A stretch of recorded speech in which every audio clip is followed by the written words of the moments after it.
অভিনয়কে পেশা হিসাবে নেয়ার ইচ্ছা ছিল না মেহজাবিন চৌধুরীর।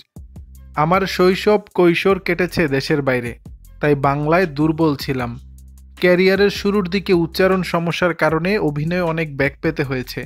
ঠিকমতো স্ক্রিপ্ট পড়তে পারতাম না। আমি চাইতাম কেউ আমাকে স্ক্রিপ্ট পড়ে শোনাক, সেটাই আমার জন্য সহজ হবে। উচ্চারণ সমস্যা ঠিক করার চেষ্টা করেছি।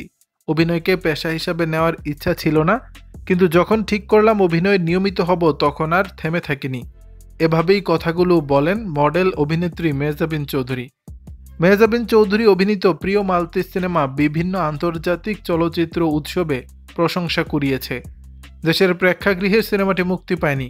অপেক্ষার সমাপ্তি ঘটিয়ে প্রেক্ষাগৃহে মুক্তি পেতে যাচ্ছে এটি।